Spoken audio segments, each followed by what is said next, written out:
Bom, como a doutora Sônia me apresentou aqui, né, eu trabalho com inteligência emocional e hoje eu estou aqui para falar o que tem a ver a inteligência emocional com o TDAH. Bom, para a gente começar, né, eu queria dividir um pouquinho com vocês aqui sobre o que é inteligência emocional, né?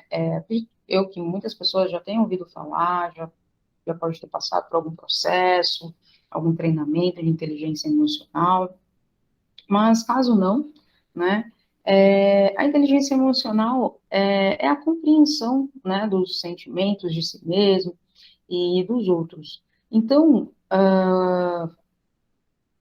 é como se fosse uma ferramenta, né, na verdade, que você vai utilizar esses sentimentos para lidar com as demandas do dia a dia, né? Então, demonstrando empatia, adaptabilidade a mudanças, administrando o estresse, né, estabelecendo relacionamentos promissores, né, vamos dizer assim, produtivos, de sucesso, que tragam um bem-estar, automotivação.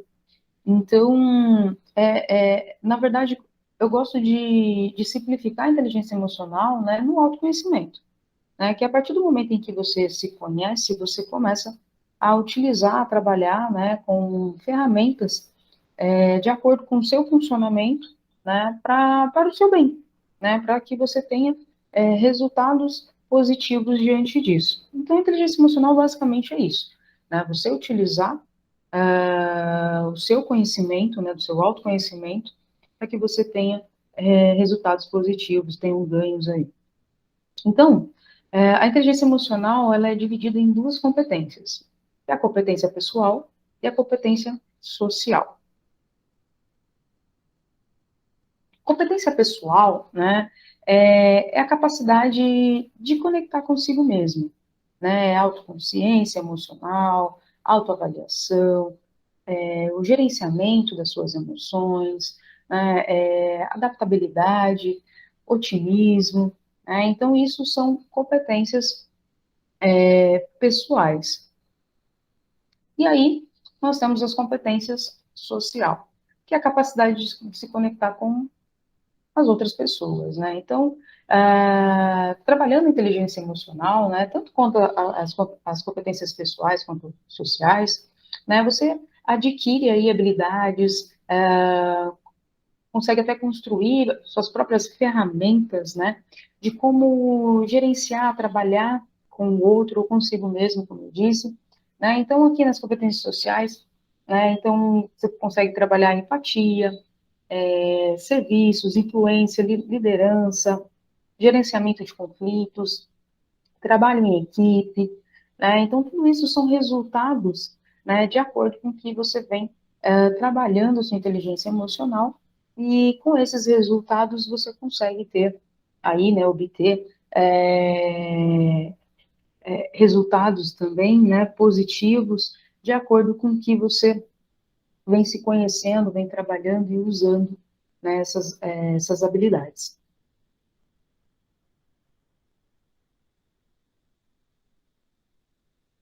Bom, então vamos falar de inteligência emocional e o TDAH, né? Muitos autores, pesquisas, né, afirmam que existe um déficit social em crianças e adolescentes com transtorno de déficit de atenção e hiperatividade e descobriu que as crianças, né, essas crianças e adultos, têm menor habilidade em reconhecer emoções, mímicas e sons, menor tolerância à frustração, autocontrole prejudicado,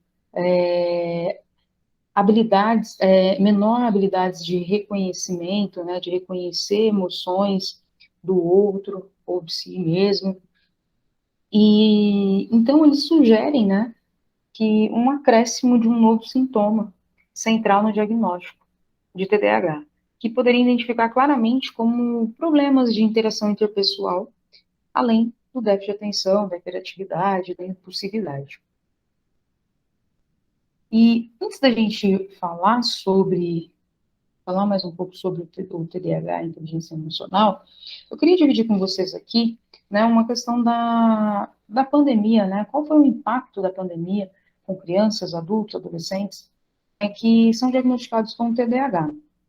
Então, segundo a Associação Brasileira de Déficit de Atenção, os maiores desafios que envolveram a aprendizagem das crianças durante o isolamento da pandemia foram os sentimentos de tristeza, raiva, incompreensão, né? Então, a Associação Brasileira de Déficit de Atenção, ela defende que elas perderam, né, na verdade, o que era familiar, que são rotinas diárias, amigos, atividades extracurriculares, festas, né, praticar esporte, algo que contribui muito, né, para a criança, adolescente ou adulto que é diagnosticado com TDAH. Então, ocorrendo isso, né, contribuiu para que as crianças com transtorno se sintam mais ansiosos e com uma baixa autoestima. Então, esse estresse causado pelas medidas de distanciamento social e pelo ensino remoto ampliou, né, também. Então, em razão das dificuldades das pessoas com esse transtorno lidarem com seus sentimentos, com suas emoções, então há uma dificuldade maior de controlar a impulsividade, a agressividade, que muitas vezes, né, foram observados pelos familiares, pelas pessoas mais próximas. Então, principalmente, né, quando a gente fala sobre a criança com transtorno de déficit de atenção e hiperatividade. Porque como elas ainda não desenvolveram as habilidades de funcionamento executivo, né, que são necessárias para que ela possa expressar adequadamente seus sentimentos, conseguir utilizar, né, estratégias de soluções de problemas, então houve esse aumento muito grande, né, vamos dizer assim, referente ao estresse. E que esse estresse ele acabou não prejudicando, né, só a criança, o adolescente ou o adulto, mas sim toda a família, todas as pessoas próximas a ela, né, por conta desse confinamento, por conta da pandemia.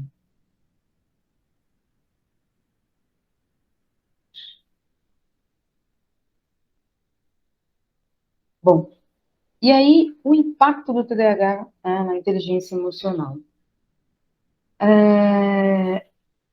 Alguns problemas de interação, né, interpessoal, são dificuldades como de comunicação, afinidade, né, relação a valores morais, né, como a doutora Sônia falou no começo, né, dificuldade de cumprir, de respeitar regras, né, de disciplina, muitas vezes entram em competições, né, e então buscam, né, o poder ali, uma promoção, né, no caso adulto mesmo acontece muitas vezes em questão de trabalho, né, e também eu queria dividir com vocês aqui, mas que na última década, né, houve várias pesquisas e que revelou que o TDAH ele persiste na idade adulta, ou seja, muitos adultos são diagnosticados também na vida adulta e acabam tendo uma compreensão e entendendo o que realmente aconteceram com eles, né, nessa fase da infância e adolescência, né, as dificuldades, a maneira com que eles se sentiam muito mal, né, os resultados dessas duas fases, né, da infância e adolescência ali, né, chegou na vida adulta com que eles pudessem ir buscar, de uma certa forma, né, entender o que é que estava acontecendo, o que acontecia com eles. Então, muitos foram diagnosticados também, né, na vida adulta. E, então, além dos sintomas principais, né, a regulação emocional contribui de uma forma independente para os prejuízos funcionais em pacientes com TDAH.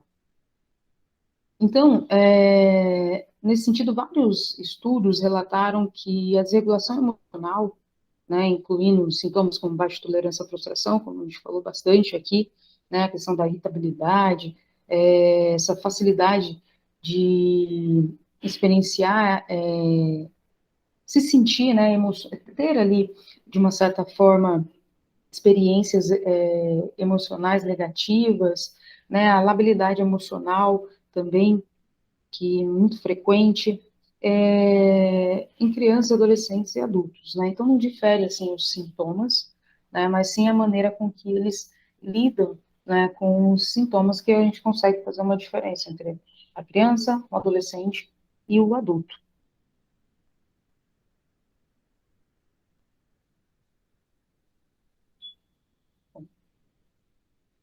Então, vamos lá.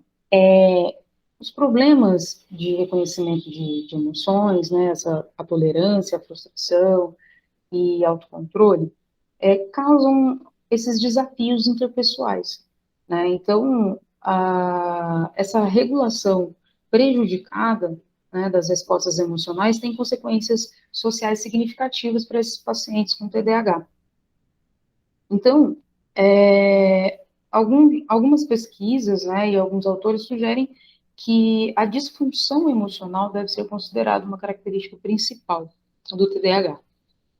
Então, essa falta, né, do gerenciamento do estresse é um dos fatores mais fortes, né, e que predominam mais relacionado ao TDAH.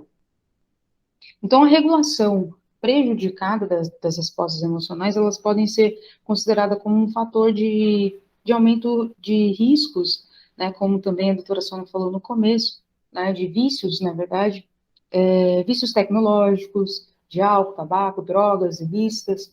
Então, assim, né, a probabilidade de um adolescente, um adulto, né, ou até mesmo uma criança, de ter um vício, né, é muito maior. E hoje em dia a gente vê também muitas crianças, né, em questão de tecnologia, vejo muitos pais também dizerem que para estudar ele não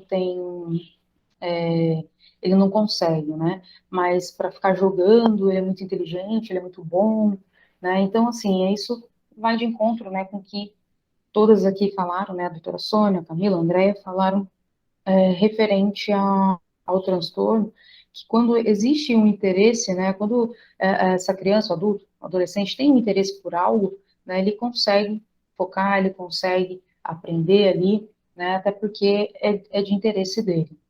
Então, quando isso não é de interesse, ele acaba tendo essa dificuldade, mas isso não quer dizer que ele não queira, né, porque muitas crianças, adolescentes, eles acabam ganhando aí nomes, né, e apontamentos de que são preguiçosos, de que não querem estudar, muitas vezes até umas falas mais pesadas, vamos dizer assim, chamando de vagabundos, né, e que na verdade não é isso, né, muitas vezes são sintomas do TDAH.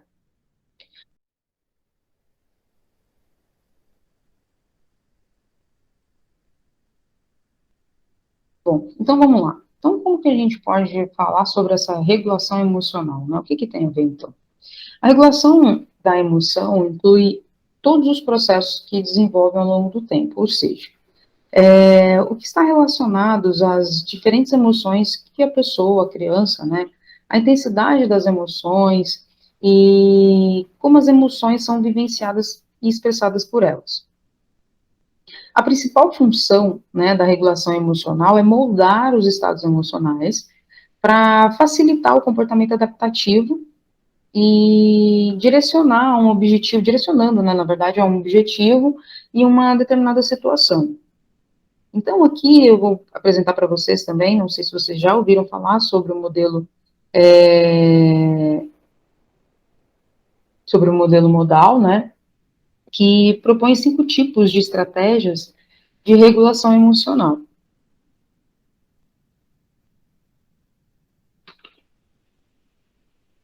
Então, vamos lá. Tomar medidas para influenciar a situação a que a pessoa será exposta. Ou seja, né, selecionar, conseguir selecionar a situação ali. Mudança de aspectos relevantes da situação. Então, é uma modificação da situação. Influenciar quais partes da situação são percebidas e atendidas. Então, aí é a questão também do desenvolvimento atencional. Alterar a forma de pensar sobre isso, né? Então, reavaliar, fazer uma reavaliação, modificar diretamente as ações relacionadas à emoção, então, essa modulação, né, da resposta, como vim falando aqui com vocês. Só que, né, qual que é a importância da regulação emocional e o que tem a ver, né, a regulação emocional com o TDAH, com a inteligência emocional? Para aplicar essas estratégias de regulação emocional, as emoções, elas precisam ser reconhecidas, né? Então, precisa ter uma percepção e uma consciência de si mesmo, né? Das suas emoções, que sejam verbais, não verbais. Então, o que, que tem a ver isso, né? A inteligência emocional, na verdade, é isso, né? Então, para que o paciente, né, o adulto, a criança, o adolescente com transtorno com TDAH, né, ele precisa desenvolver a inteligência emocional, trabalhar as suas habilidades, suas competências emocionais, né, para que ele consiga utilizar essas estratégias de regulação emocional e que consiga ter resultados positivos diante disso. Então, se ele não trabalha, não tem esse gerenciamento, não tem esse conhecimento de si, né, vamos dizer assim, que é o principal da inteligência emocional, ele não consegue trabalhar de uma outra maneira e não consegue fazer essa regulação emocional. Então, a inteligência emocional, ela é composta por um conjunto, né, de habilidades emocionais que vão influenciar os resultados sociais, pessoais, né, incluindo o reconhecimento das emoções, dos sentimentos, né, então usando essas emoções, né, para conseguir orientar, né, os seus pensamentos, os seus comportamentos e conseguir compreender também as emoções do outro. Então, a inteligência emocional, a gente pode dizer que ela é considerada como uma matriz de capacidades não cognitivas, né, mas com competências e habilidades que influenciam a capacidade de alguém ter sucesso em lidar com as demandas e pressões ambientais, vamos dizer assim. Então, essa estrutura multidimensional, né, vamos dizer, da inteligência emocional, ela pode ser uma abordagem útil, né, para compreender os déficits sociais em indivíduos com transtorno de déficit de atenção e hiperatividade. Então, os problemas de reconhecimento das emoções, né, essa tolerância a frustrações, o autocontrole, né, esses desafios interpessoais do TDAH, muitas vezes não, né, na verdade, são apontados como a regulação prejudicada, né, das respostas emocionais e consequentemente sociais. Então, é muito importante, né, fazer esse desenvolvimento da inteligência emocional. Eu diria para todos, né, isso contribui e ajuda muito, mas principalmente, né, crianças, adultos, adolescentes, né, que são diagnosticados com TDAH. E aqui tem algumas referências também sobre, passando aqui para vocês. E agora eu agradeço, né, peço mais uma vez, desculpa pelo ocorrido, por toda essa situação, essa mudança de plataforma, mas que foi um prazer estar aqui com vocês e espero vocês no próximo webinar.